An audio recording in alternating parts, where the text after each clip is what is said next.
parabenizar a equipe organizadora do evento, que escolheu essa temática tão importante, né? O currículo não é feito só de papel. E é a mais pura verdade, né? O currículo é muito mais do que a própria escola.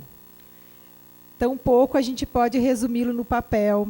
Quando a gente pensa nos nossos cursos, quando a gente pensa na nossa proposta pedagógica da escola, a gente às vezes fica muito preocupado com o papel, né? Quais as palavras a gente vai escolher, como que a gente vai registrar.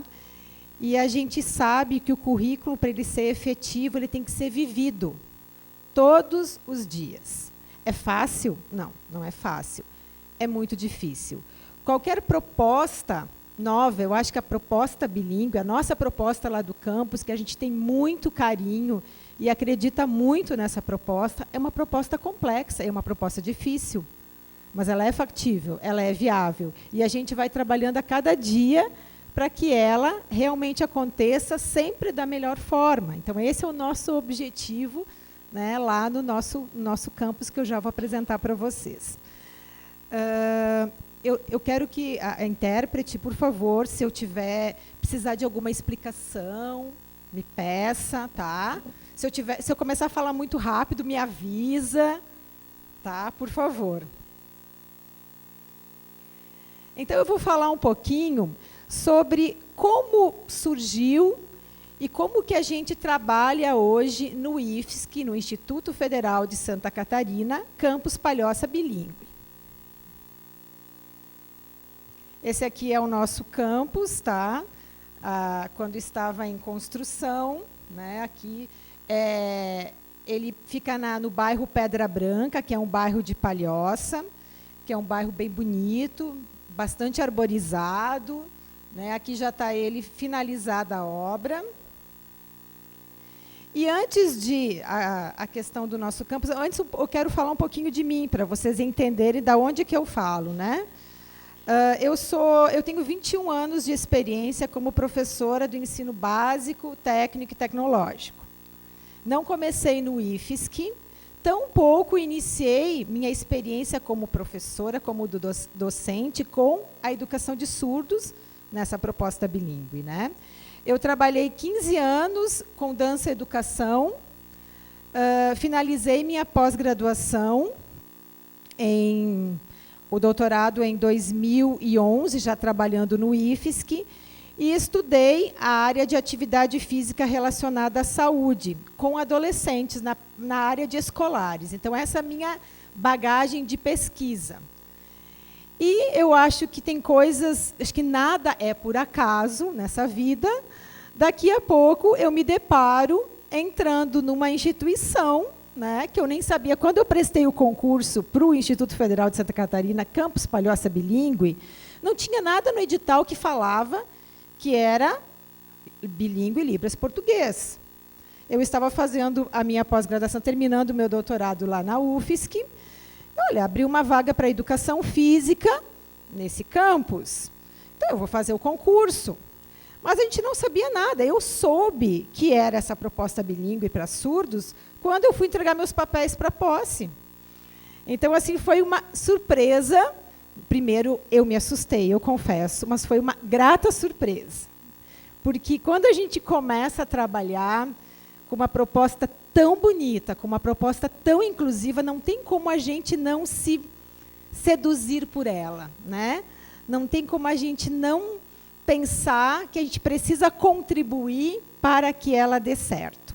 Então, essa foi minha experiência com o campus, né, essa surpresa. Então, desde 2010 que eu entrei na instituição, um pouquinho antes de terminar a minha pós-graduação, então, que eu comecei a ter contato com a cultura surda, que eu comecei a ter contato com essa proposta bilíngue, comecei a entender, comecei a pensar em assuntos que até então eu não parava para pensar, porque não faziam parte do meu mundo.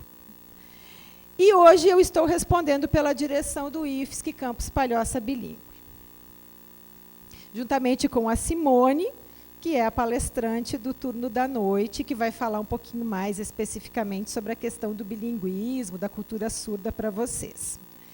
Então, o IFSC, o Campus Palhoça, o IFSC tem 22 campos, distribuídos por todo o estado de Santa Catarina, e nós somos o Campus Palhoça Bilíngue aqui no 14, na região da Grande Florianópolis.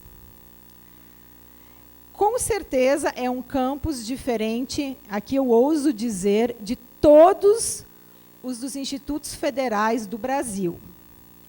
Porque tem uma proposta única a nível de institutos federais. É o único campus que tem essa proposta bilíngue. É bom por um lado, mas os nossos desafios são bastante grandes, porque muitas vezes as pessoas não entendem a especificidade do nosso campus e as nossas necessidades. Mas, aos pouquinhos, com essas parcerias, né, com essas trocas de experiência, a gente vai construindo e vai conquistando, né? Vai fazendo com que as pessoas entendam a nossa especificidade e a importância social que tem o nosso campus. Então, aqui um pouquinho a história do IFSC. O IFSC era Escola de Aprendizes e Artífices, que é lá o início da escola técnica, que depois se transformou em Instituto Federal, lá em 2008, mas de 1909 a gente pode observar que aproximadamente 80 anos depois é que o IFSC, agora o IFSC, antes não era a escola técnica, recebeu o primeiro aluno surdo, no campus de São José, que é um campus bem pertinho do campus Palhoça, onde nós trabalhamos hoje. Então, esse primeiro surdo, ele levantou muitas perguntas na cabeça dos professores que lá estavam. E, a partir daí, começou a se desenvolver, né, num primeiro momento, um pré-técnico especial, né, que era uma tentativa de oferecer conhecimentos básicos para que os alunos surdos conseguissem acessar os cursos técnicos. Então, para que eles conseguissem ter esse acesso, naquela época o ingresso era só por prova, começou a se trabalhar uma espécie de pré-técnico para que eles tivessem essa viabilidade de acesso. E, na sequência, então, lá no campus São José, né, de 2001 a 91, é importante destacar aqui, que se criou o Núcleo de Estudos e Pesquisas em Educação de Surdos, o NEPS, talvez vocês já devam ter ouvido falar, né, que foi um grupo que contribuiu bastante, e com todos os estudos aqui realizados também, eles comprovaram que havia uma demanda, a nível de Instituto Federal, para a gente conceber um campus, o Campus Palhoça Bilíngue, Libras-Português, que é a nossa proposta. Então, de 2001 a 2003, né, começou um PROEJA de surdos, ensino fundamental, de informática básica. Na sequência, então, nós tivemos, então, depois que eles acessaram o ensino médio, né, essa primeira turma, e também aqui já a segunda turma de PROEJA, e na sequência aqui, a segunda turma. Eu tive essa experiência aqui em 2010, 2011, eu trabalhei, a gente estava já na nossa sede provisória, estava recém começando, eu tive minha primeira experiência em trabalhar com uma turma, com educação física, com uma turma só de surdos, que era essa turma aqui. E aí, depois, então, em 2011, né, teve a construção, inauguração do Campus Palhoça Bilíngue, até, então, aqui a gente poderia colocar 2017. Então, eu digo sempre, eu já falei, e aqui é só para ilustrar a minha fala anterior, que esse campus é uma conquista. É uma conquista das pessoas que lutaram sempre pela educação de surdos. Hoje, a gente acredita que a proposta bilíngue é a melhor de todas, então, por isso, bilíngue. Então, é uma conquista. Quando eu participei, porque eu sou nova na instituição, né, e também nova na direção, nunca tinha tido experiência com direção numa instituição federal é algo muito complexo. Então, ano passado, eu participei pela primeira vez do encontro de todos os institutos da rede, quando eu olhava lá aquela parte tecnológica, a parte dura, a parte de agronomia muito forte, a parte das engenharias muito forte, eu pensava, meu Deus, quando eu voltei para o campus, eu disse, gente, o nosso campus é a exceção da exceção da exceção. A gente precisa cuidar muito dele, né? E precisamos achar estratégias para poder comprovar que ele é viável nesse espaço dos institutos federais. Porque ele é muito diferente. E é muito especial. Mas, então, eu sempre digo que é uma conquista. E como sendo uma conquista, mesmo a gente sabendo que tem coisas que precisam melhorar, a gente sabe que tem muita coisa para melhorar, a gente não pode perder essa conquista. Né? A gente não pode perder. A gente precisa ter cuidado, precisa cuidar dela e pensar de que forma que a gente melhora a cada dia. O foco, então, do campus Palhoça Bilíngue é, de acordo com os institutos federais, é a educação profissional e tecnológica. No nosso caso, então, nessa perspectiva bilíngue. Já na sequência, eu vou falar como que a gente organizou essa proposta, né, de uma forma mais pragmática, digamos assim, mais prática. Se lá, né, em 1988, foi isso, né? Foi 1988, chegou o primeiro aluno surdo lá em São José. Hoje nós temos 96 matrículas de alunos surdos no campus Palhoça Bilíngue. E, no total, né, de 837. Sim, o nosso campus é um campus bilíngue e é um campus que atende surdos e atende ouvintes também. E eu acho, e aí é uma opinião minha, eu sei que muitos concordam também com isso, os meus colegas, eu acho que essa é a grande beleza do nosso campus. Né? Essa interação social, essa inserção social por meio de uma inclusão linguística, ela já começa no próprio campus. Os nossos alunos ouvintes que lá entram, eles jamais sairão da forma como eles entraram. Nós temos a maioria dos nossos alunos ouvintes que eles também não têm conhecimento da cultura surda, não sabem Libras, até acham legal, porque eu acho que a Libras está sendo bem mais difundida, isso é um ponto bem positivo. Né? Mas a gente percebe assim, o professor Paulo, a professora Mara, o professor Vilmar, teve a nossa servidora Carla, a Simone também trabalhou lá no NEPES, lá em São José, o Fábio, e aí outras pessoas que seguiram em São José e não passaram para o nosso campus. Mas essas pessoas aí, elas tiveram uma contribuição muito grande nessa construção, tanto física quanto política, do nosso campus. E a primeira vez, eu vou falar uma experiência com vocês, a primeira vez que eu saí com o professor Paulo, a gente tinha que dar um recado lá, o professor Paulo era nosso chefe de ensino, pesquisa e extensão, o professor Paulo César Machado. A gente foi para uma sala de aula e era um professor de Libras que estava dando aula. E a gente precisava passar em todas as salas, na verdade, dar um recado rápido, né? E aí o Paulo disse, eu vou pedir licença para o professor de Libras, que ele ia falar em português, rapidinho para os alunos, né? Era um recado para os alunos, não era para o professor já tinha recebido esse informe por e-mail, né? E a gente só queria ratificar aquela informação com os alunos, eu não me lembro o que era. Eu sei que um aluno, na primeira fase, um aluno ouvinte, na primeira fase, começou, por livre e espontânea vontade, interpretar para o professor de Libras surdo que estava dando aula.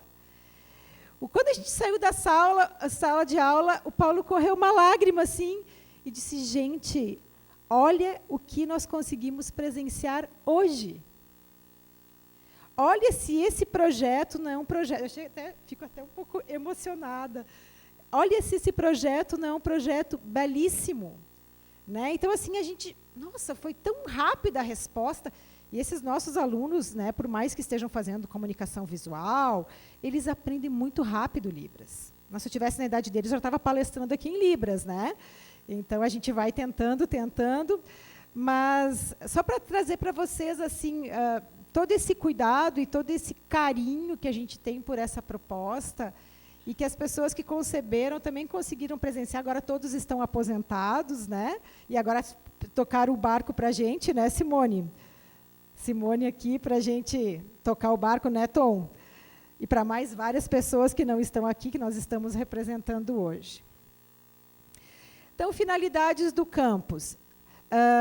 Proporcionar ao educando formação integral e bilíngue, Libras-Português, que o capacite para o exercício competente da cidadania e da profissão. Contribuir para o desenvolvimento social, cultural e tecnológico da comunidade onde o campus está inserido e promover o bem-estar, o desenvolvimento e a integração da comunidade acadêmica. É o artigo 3º do regimento do nosso campus. E aí nós temos algumas especificidades, né, dessa proposta bilíngue. Hoje nós temos, no nosso curso técnico, para vocês entenderem um pouquinho, talvez, como, não sei se aqui tem alguém que trabalha em escola Instituto Federal, ou alguma outra escola técnica. Antigamente, quer dizer, antigamente não, quando eu comecei a trabalhar, era a última turma que tinha só de ensino médio. Quando mudou a legislação em 2008, os institutos federais eles passaram a atender apenas a formação técnica. A gente não pode, hoje, abrir uma turma só de ensino médio. Nós não podemos. Nós temos que abrir uma turma de técnico integrado ao médio. Então, é o nosso técnico integrado. O aluno, ele faz o curso, o ensino médio, junto com a capacitação, com a formação técnica.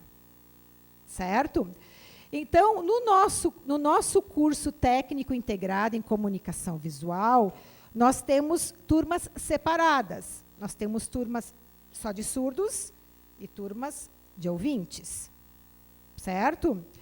Depois, nos outros níveis, a gente não consegue mais atender essa especificidade de uma turma só de surdos e uma turma só de ouvintes. Mas a gente entende que no técnico integrado é imprescindível que sejam atendidos esses alunos de uma forma diferenciada, tanto por questões linguísticas, metodológicas, didáticas, né?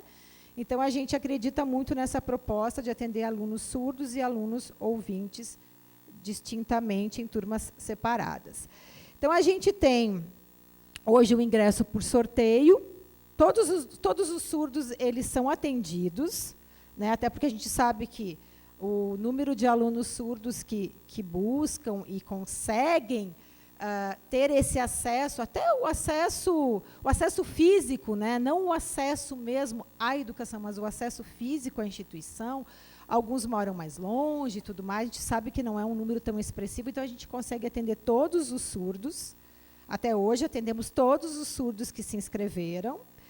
E os alunos ouvintes, sim, já tem uma procura bem maior, então tem alguns que ficam fora desse processo.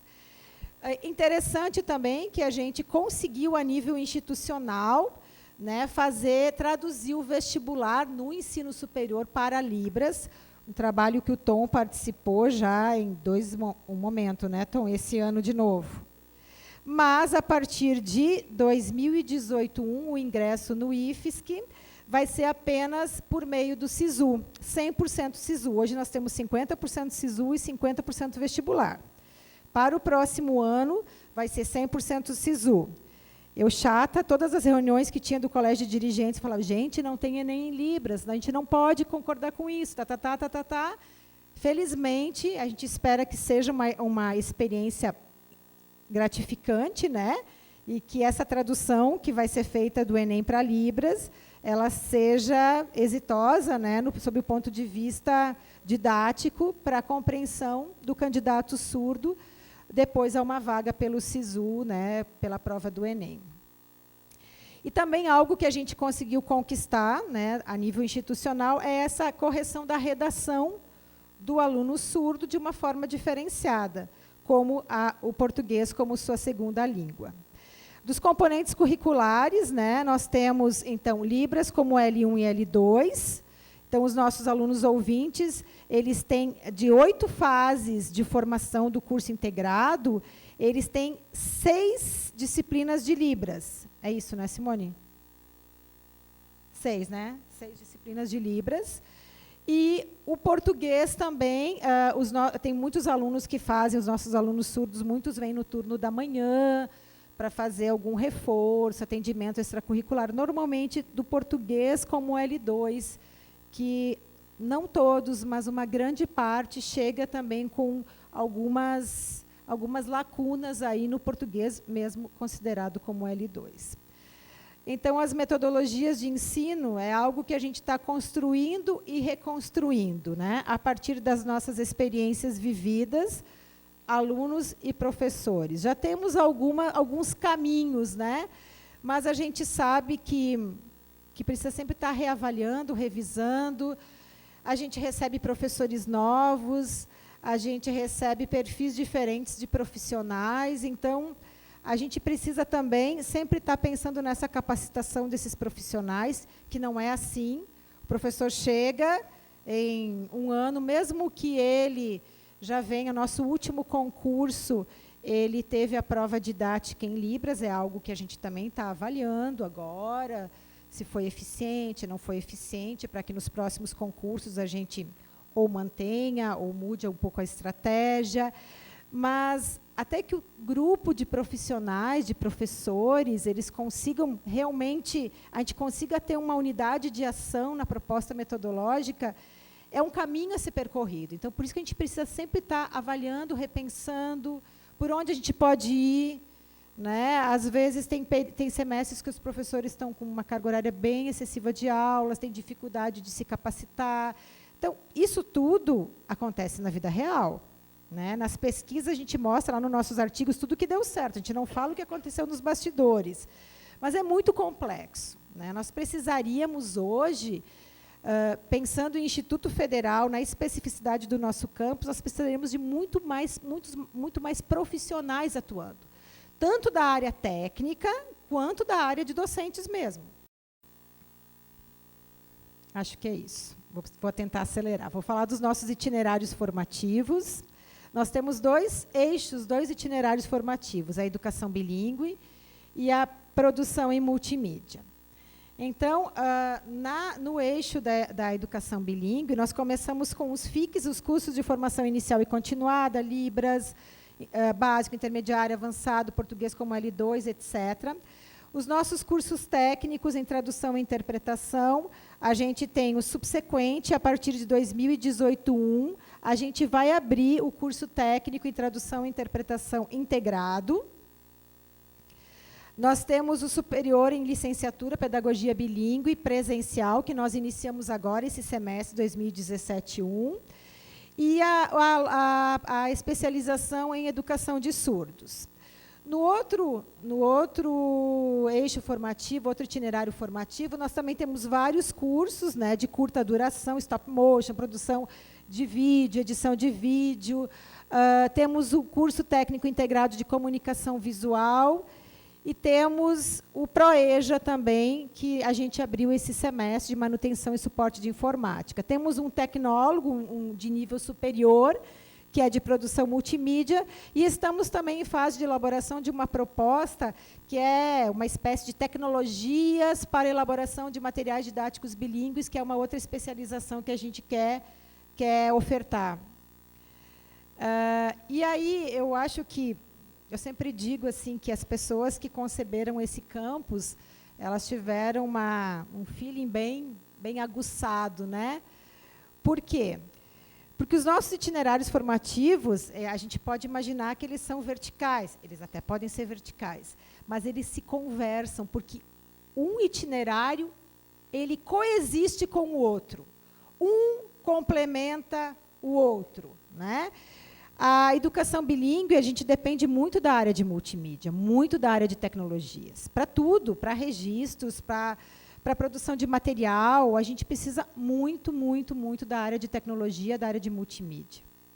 E a nossa área de multimídia, ela acaba fazendo sempre esse link com a educação, com a educação bilíngue, com a educação de surdos. Eu falo, quando a gente conversa com os alunos que entram no curso de graduação, no Tecnólogo e Produção Multimídia, eu sempre falo, esse curso que vocês fazem de Tecnólogo e Produção Multimídia, aqui no nosso campus, ele não é o mesmo que vocês fariam em outra instituição. porque aqui a gente tem conteúdos próprios, específicos, para que eles saiam pensando no material bilíngue. O que é que a gente precisa para a parte de acessibilidade, a parte de inclusão, bastante focada na questão da educação de surdos, da proposta bilíngue.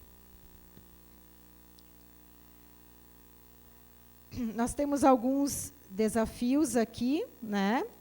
É justamente essa política da diferença, né? Que eu acho que são desafios de todo mundo que se aventura, né? Se encoraja a implementar uma educação bilíngue, né? A Libras para o surdo como língua e instrução, português como L2, perspectivas e desafios, a questão das turmas mistas e separadas, de turmas de surdos e ouvintes, a gente às vezes se questiona, mas a gente já tem mais ou menos, hoje, né, porque a gente pode mudar, mas hoje a gente tem assim, essa concepção de que é importante para o integrado. Nós temos um problema, assim, como que a gente mantém as turmas pequenas de surdos? Orçamentariamente, a nossa questão ela é um pouquinho diferente, por exemplo, do que essa instituição. A gente recebe pelo número de alunos que a gente atende.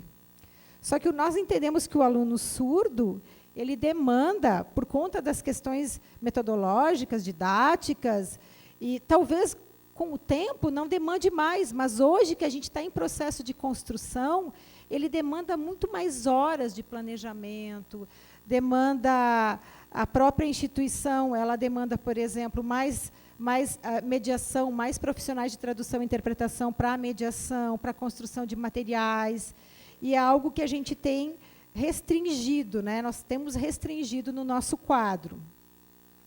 Então, a gente sempre pergunta, até a gente já fez agora uma nota técnica para ver como que a gente encaminha a experiência aqui do que o INES também implementa, que as turmas aqui são de 15 alunos, as nossas turmas lá, a nossa regulamentação interna, que as nossas turmas são de 40 alunos.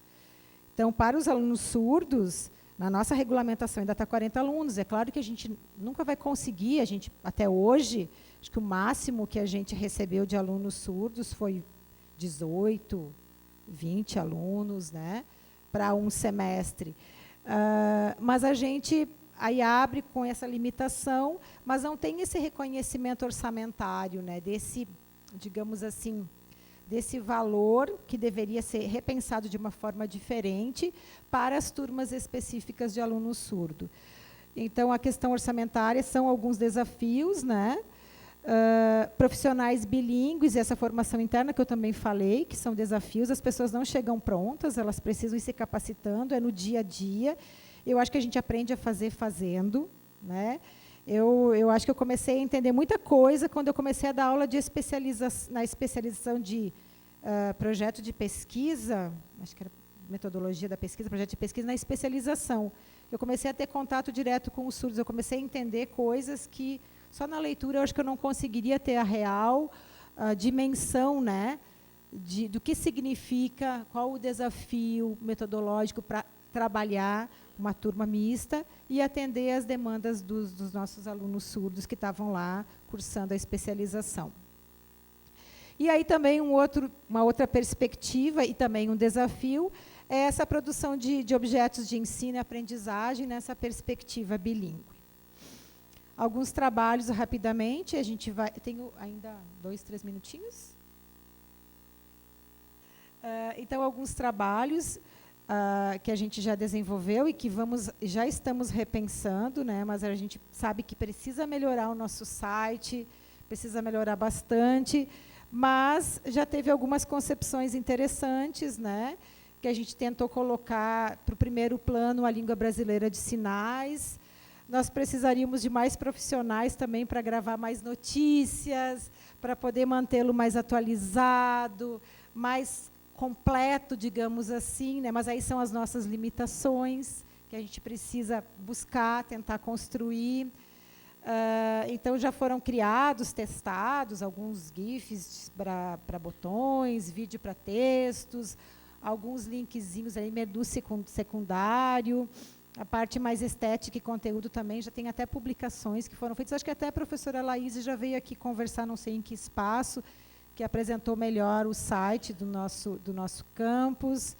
Aqui um material didático, esse aqui foi quando eu comecei a trabalhar com educação física lá, a parte de atividade física e saúde. A gente começou a tentar explicar para eles, com um infográfico, né, essa composição linguística e imagético também, de como que a gente tem a energia para fazer atividade física. Então, foi todo um material que foi feito. Eu ingenuamente, né, quando eu pensei, eu vou conseguir fazer 6 capítulos de vídeo, abordando, já tinha colocado no sumário. Nossa, foi tanto trabalho, ainda com poucos profissionais, ainda com pouca experiência minha. Foi tanto trabalho que eu consegui fazer um piloto, assim, só um... Olha, é por aí que eu acho que a gente tem que ir, né? E esse trabalho agora, como a gente está mais na gestão, está em stand-by, eu espero depois retomar. Aqui depois eu vou deixar para o Tom falar um pouquinho mais de umas experiências que nós tivemos de outros profissionais lá, do VBook, que é uma professora que estava fazendo doutorado também, propôs, ela já defendeu, né, mas o Tom que participou também, o Tom e o Vinícius, que participaram mais efetivamente de algumas propostas aqui. E, grata pela atenção de vocês, a gente se coloca à disposição depois para conversar um pouquinho mais, para trocar mais experiências. Eu acho que várias mãos elas conseguem ter mais força para construir, né? E eu fico muito feliz. Ano passado que eu conheci o INES, eu desde 2010, quando entrei no IFSC, o INES, pensei, meu Deus, o que é o INES? A primeira vez, o INES, Inês, o que é o INES? Né? Imagina, eu nunca tinha tido contato com a educação de surdos. Aí depois eu comecei a entender o INES e conheci ano passado. Fui muito bem recebida. A gente tem, eu acho que nós somos irmãos em muitas propostas. Vocês têm uma experiência aqui secular, né? Nós somos bem jovens. Eu brinco com a Simone, a gente vai ser filho do INES, quem sabe um dia. Sei lá, né? Talvez seja até mais fácil a gente implementar alguma coisa. Mas eu fiquei muito feliz, fui muito bem recebida. E a gente sabe que no nosso dia a dia a gente trabalha, vai resolvendo as questões institucionais, mas a gente tem sempre buscado pensar de que forma que nós podemos contribuir um com o outro. Hoje à tarde a gente conversa melhor, né, professor Marcelo? E a gente acredita que as parcerias, essas várias mãos, com certeza, elas vão trazer digamos assim, uma excelência na educação de surdos, né, nessa proposta bilíngue, e que a gente ainda daqui a um tempo, quando já estiver velhinha, a gente vai ver o quanto que a gente, o quanto que já evoluiu e o pouquinho que talvez, nesse momento aqui, a gente tenha conseguido contribuir. Eu agradeço mais uma vez o convite, tá, e a atenção de vocês em ouvir esse nosso relato. Obrigada.